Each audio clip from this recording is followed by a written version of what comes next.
বাংলা সাহিত্যের ভাণ্ডারে ছোট গল্পের একটি বিশেষ জায়গা রয়েছে। আমার প্রিয় কিছু ছোট গল্প নিয়ে আমি রাজর্ষি, আর আপনারা শুনছেন রাজর্ষি উবাচ।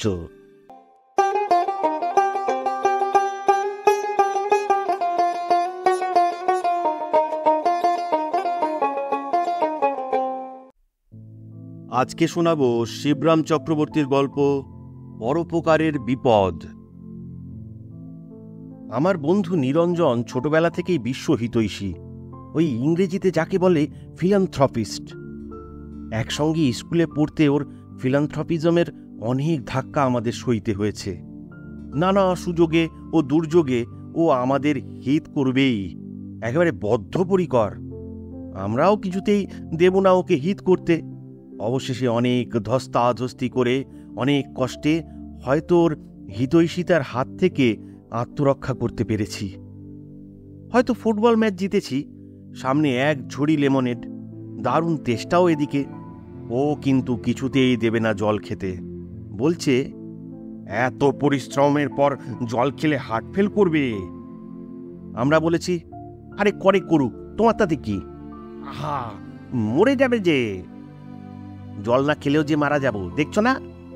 সে গম্ভীর মুখে উত্তর দিয়েছে, সেও ভালো। তখন ইচ্ছে হয়েছে আরেকবার ম্যাচ খেলা শুরু করি, ওই নিরঞ্জনকেই ফুটবল বানিয়ে, কিংবা ওকে ক্রিকেটের বল ভেবে নিয়ে লেমনেডের বোতলগুলোকে ব্যাটের মতো ব্যবহার করা যাক। পরের উপকার করবার বাতিকে নিজের উপকার করার সময় পেত না ও, নিজের উপকারের দিকটা দেখতেই পেত না বুঝি। এক দারুণ গ্রীষ্মের শনিবারে হাফ স্কুলের পর মাঠের ধার দিয়ে বাড়ি ফিরছি, নিরঞ্জন বলে উঠল, দেখছো দেখছো হিরণ্যাক্ষ, দেখতে পাচ্ছ? কি আবার দেখব? সামনে ধুধু করছে মাঠ, একটা রাখাল গরু চড়াচ্ছে, দু একটা কাকচিল এদিক ওদিক উড়ছে হয়তো। এছাড়া আর কোনো দ্রষ্টব্য পৃথিবীতে দেখতে পেলাম না।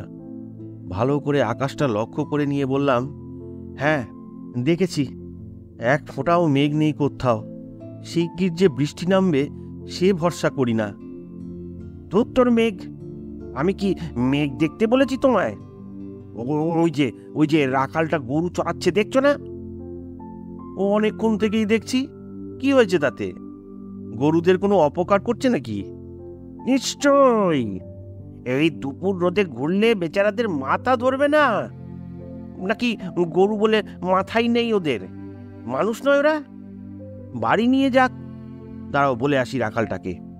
সকাল বিকেলে একটু আধটু হাওয়া খাওয়ালে কি আর হয়? সেই হলেও গিয়ে বেড়ানোর সময়, এই কাঠ ফাটা রোদ্দুরে এখন কি? কিন্তু রাখাল বাড়ি ফিরতে রাজি হয় না, গরুদের অপকার করতে সে বদ্ধপরিকর। নিরঞ্জন হতাশ হয়ে ফিরে হাহুতাশ করে, দেখছো হিরণ্যাক্ষ, বেটা নিজেও হয়তো মারা যাবে এই গরমে, কিন্তু দুনিয়ার লোকগুলোই এই রকম, পরের অপকারের সুযোগ পেলে আর কিচ্ছু চায় না, পরের অপকারের জন্য নিজের প্রাণ দিতেও প্রস্তুত। যখন শুনলাম সেই নিরঞ্জন বড়লোকের মেয়ে বিয়ে করে শ্বশুরের টাকায় ব্যারিস্টারি পড়তে বিলেত যাচ্ছে, তখন আমি রীতিমতো অবাক হয়ে গেলাম। যাক, এতদিনে তাহলে ও নিজেকে পর বিবেচনা করতে পেরেছে। তা না হলে নিজেকে ব্যারিস্টারি পড়তে বিলেত পাঠাচ্ছে কি করে? নিজেকে পর না ভাবতে পারলে নিজের প্রতি এতখানি পরোপকার করা কি নিরঞ্জনের পক্ষে সম্ভব? অকস্মাৎ একদিন নিরঞ্জন আমার বাড়ি এসে হাজির। বোধহয় বিলেত যাবার আগে বন্ধুদের কাছে বিদায় নিতে বেরিয়েছিল। অভিমান মরে বললাম, চুপি চুপি বিয়ে সারলে, একবার খবরটাও দিলে না বন্ধুদের? জানি আমাদের ভালোর জন্যই খবর দাওনি, অনেক কিছু ভালো মন্দ খেয়ে পাছে কলেরা ধরে, সেই কারণেই কাউকে জানাওনি। কিন্তু না হয় নাই খেতাম, আমরা কেবল বিয়েটাই দেখতাম। বউ দেখলে কানা হয়ে যেতাম না তো? কি যে বলো তুমি, বিয়েই হলো না তো বিয়ের নেমন্তন্ন? নিজের উপকার করব তুমি তাই ভেবেছ আমাকে? পাগল! ভাবছি তোতলাদের জন্য একটা স্কুল খুলব। মুখ বধিরদের বিদ্যালয় আছে, কিন্তু তোতলাদের নেই। অথচ কি পসিবিলিটি না আছে তোতলাদের! কিরকম? আমি অবাক হওয়ার চেষ্টা করি। জানো, প্রসিদ্ধ বাগ্মী ডিমিস্থিনিস আসলে কি ছিলেন? একজন তোতলা মাত্র। মুখে মার্বেলের গুলি রাখার প্র্যাকটিস করে তোতলামি সারিয়ে ফেললেন। অবশেষে এত বড় বক্তা হলেন যে অমন বক্তা পৃথিবীতে আর কখনো হয়নি। সেটা মার্বেলের গুলির কল্যাণে কিংবা তোতলা ছিলেন বলেই হলো তা অবশ্য বলতে পারি না। বোধহয় ওই দুটোর জন্যই, আমি যোগ দিলাম। নিরঞ্জন খুব উৎসাহিত হয়ে উঠল। হ্যাঁ, আমারও তাই মনে হয়। আমিও স্থির করেছি বাংলাদেশের তোতলাদের সব ডিমোস্থিনিস তৈরি করব। তোতলা তো তারা আছেই, এখন দরকার শুধু মার্বেলের গুলির। তাহলেই ডিমোস্থিনিস হবার আর বাকি কি রইল? আমি সভয়ে বললাম, কিন্তু ডিমোস্থিনিসের কি খুব প্রয়োজন আছে এদেশে? সে যেন জ্বলে উঠল। নেই আবার? বক্তার অভাবে দেশে এত দুর্গতি। লোককে কাজে প্রেরণা দিতে বক্তা চাই আগে, শত সহস্র বক্তা চাই। তা না হলে এই ঘুমন্ত দেশ আর জাগে না। কেন, বক্তৃতা ভালো লাগে না তোমার? হ্যাঁ, তা থামলে ভারী ভালো লেগে যায় হঠাৎ, কিন্তু যখন চলতে থাকে তখন মনে হয় কালারাই পৃথিবীতে সুখী। আমার কথায় কান না দিয়ে নিরঞ্জন বলে চলল, তাহলেই দেখো, দেশের জন্য চাই বক্তা, আর বক্তার জন্য চাই তোতলা। কেননা ডিমোস্থিনিসের মতো বক্তা কেবল তোতলাদের পক্ষেই হওয়া সম্ভব, যেহেতু ডিমোস্থিনিস নিজে তোতলা ছিলেন। অতএব ভেবে দেখো, তোতলারাই হলো আমাদের ভাবি আশা ভরসা, আমাদের দেশের ভবিষ্যৎ। যেমন করে ও আমার আস্তিন চেপে ধরল, তাতে বাধ্য হয়ে জামা বাঁচাতে আমাকে সায় দিতে হলো। তোতলাদের একটা স্কুল খুলব, সবই ঠিক। বিস্তর তোতলাকে রাজিও করিয়েছি, কেবল একটা পছন্দসই নামের অভাবে স্কুলটা খুলতে পারছি না। একটা নামকরণ করে দাও না তুমি। সেই জন্যই এলাম। কেন কেন নাম তো পড়েই আছে, নিঃস্ব ভারতী। হ্যাঁ, চমৎকার। ভারতী মানে বাক্য যাদের নিঃস্ব কিনা থেকেও নেই, তারাই হলো গিয়ে নিঃস্ব ভারতী। ও নাম দেওয়া চলবে না, এই কারণ রবি ঠাকুর ভাববেন ওই বিশ্বভারতী থেকেই নামটা চুরি করেছি। তা বটে, তা বটে। তবে একটা ইংরেজি নাম দাও, বুঝলে? এই স্যানিটোরিয়াম ফর ফল্টারিং টাংস।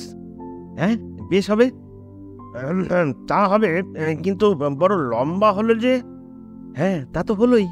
যেদিন দেখবে তোমার ছাত্ররা তাদের স্কুলের পুরো নামটা সটার উচ্চারণ করতে পারছে, কোথাও আটকাচ্ছে না, সেদিনই বুঝবে তারা পাশ হয়ে গেছে।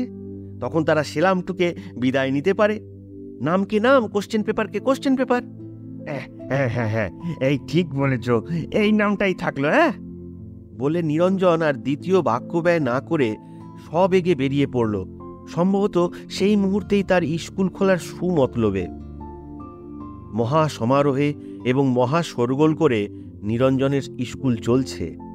অনেক দিন এবং অনেক ধার থেকেই খবরটা কানে আসছিল। মাঝে মাঝে অদম্য ইচ্ছেও হতো একবার দেখে আসি ওর স্কুলটা, কিন্তু সময় পাচ্ছিলাম না মোটেই। অবশেষে গত গুড ফ্রাইডের ছুটিটা সামনে পেতেই ভাবলাম, না, এবার দেখতেই হবে ওর স্কুলটা। এই সুযোগ আর হাতছাড়া নয়। নিরঞ্জন ওদিকে দেশের এবং দশের উপকার করে মরছে, আর আমি ওর কাছে গিয়ে ওকে একটু উৎসাহ দেব, এইটুকু সময়ও হবে না আমার?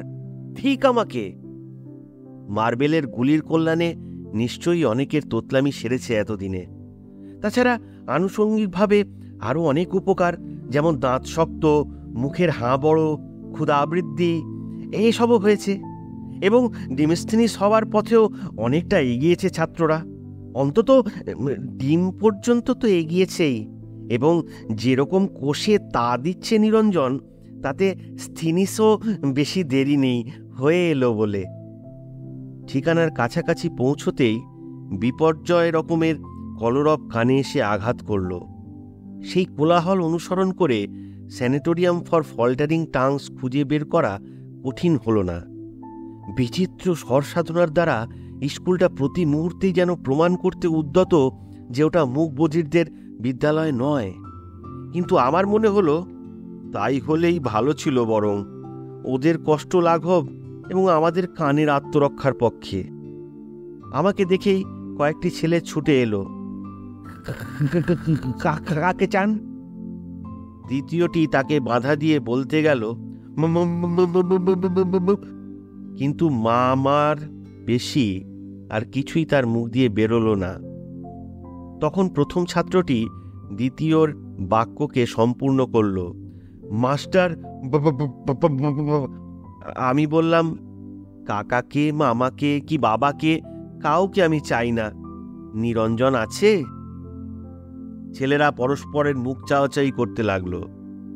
সে কি, নিরঞ্জনকে এরা চেনে না? এদের প্রতিষ্ঠাতা নিরঞ্জন, তাকেই চেনে না? কিংবা যার যার নাম উচ্চারণ সীমার বাইরে, তাকে না চেনাই এরা নিরাপদ মনে করছে। একজন আধা বয়সী ভদ্রলোক যাচ্ছিলেন ওইখান দিয়ে, মনে হলো এই স্কুলেরই ক্লার্ক। তাকে ডেকে নিরঞ্জনের খবর জিজ্ঞেস করতে তিনি বললেন, ও মাস্টারবাবু। এই পর্যন্ত তিনি বললেন, বাকিটা হাতের ইশারা দিয়ে জানালেন যে তিনি ওপরে আছেন। এই ভদ্রলোকও তোতলা নাকি? আমাকে দেখেই নিরঞ্জন চেয়ার থেকে লাফিয়ে উঠল। এই যে অনেকদিন পরে, এই খবর ভালো? হ্যাঁ, নিরঞ্জনও তোতলা হয়ে গেল নাকি? না ঠাট্টা করছে আমার সঙ্গে? বললাম, তা মন্দ কি, কিন্তু তোমার খবর তো ভালো মনে হচ্ছে না। এই তোতলামি প্র্যাকটিস করছো কবে থেকে? প্র্যাকটিস করবো কেন? তোতলামি আর কেউ প্র্যাকটিস করে? তবে তোতলামিতে প্রমোশন পেয়েছো বলো? ভাই, বলতে বলতে নিরঞ্জনের দম আটকে যাওয়ার জোগাড় হলো। আমি তাড়াতাড়ি বললাম, হিরণ্যাক্ষ বলতে যদি তোমার কষ্ট হয়, না হয় তুমি আমাকে হিরণ্যকশিপুই বলো। ওই কশিপুর মধ্যে দ্বিতীয় ভাগ নেই। স্বস্তির নিঃশ্বাস ফেলে নিরঞ্জন বলল, ভাই হিরণ্যকশিপু আমার এই স্যানের। এবার ওর চোখ কপালে উঠল দেখে আমি ভয় খেয়ে গেলাম। স্কুলের লম্বা নামটা সংক্ষিপ্ত ও সহজ করার অভিপ্রায়ে বললাম, হ্যাঁ হ্যাঁ হ্যাঁ বুঝেছি, তোমার এই স্যানেটোজেন। তারপর নিরঞ্জন রীতিমতো চটে গেল। স্যানেটোজেন? আমার স্কুল হলো গিয়ে স্যানেটোজেন? স্যানেটোজেন তো একটা ওষুধ। আহা, ধরেই নাও না কেন, তোমার স্কুলও তো একটা ওষুধ বিশেষ। এই তোতলামি সারানোর একটা ওষুধ নয় কি? অতঃপর নিরঞ্জন খুশি হয়ে একটু হাসল। ভরসা পেয়ে জিজ্ঞাসা করলাম, তা তোমার ছাত্ররা কদ্দূর ডিমিস্থেনিস হলো? ডিম হলো। অর্ধেক যখন হয়েছে তখন পুরো হতে আর কি বাকি আছে বলো? আমি ওকে উৎসাহ দিলাম। নিরঞ্জন বিষণ্ণভাবে ঘাড় নাড়ে, আর হবে না। মার্বেলি মুখে রাখতে পারে না তো কি করে হবে? মুখে রাখতে পারে না কেন?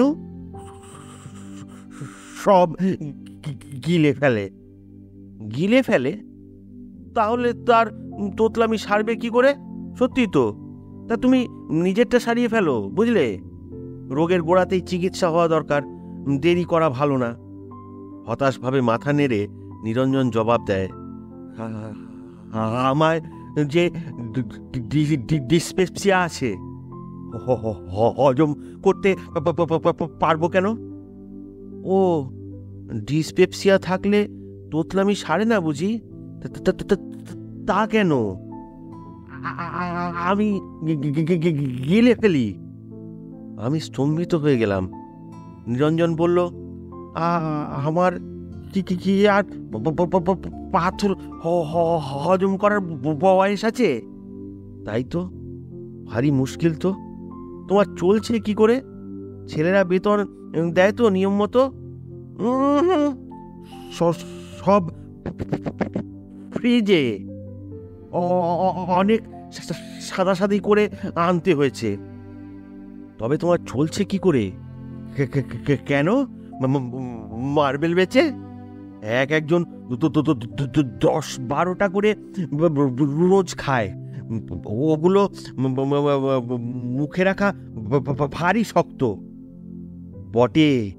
বিস্ময়ে অনেকক্ষণ আমি হতবাক হয়ে রইলাম। তারপর আমার মুখ দিয়ে কেবল বেরোলো, বলো কি? যেমনি না নিজের কণ্ঠস্বর কানে যাওয়া অমনি আমার আত্মা পুরুষ চমকে উঠল। আমিও তোতলা হয়ে গেলাম নাকি? না না, আর এক মুহূর্ত এই মারাত্মক জায়গায় নয়। 3 লাফে সিঁড়ি টপকে ঊর্ধ্বশ্বাসে বেরিয়ে পড়লাম সদর রাস্তায়।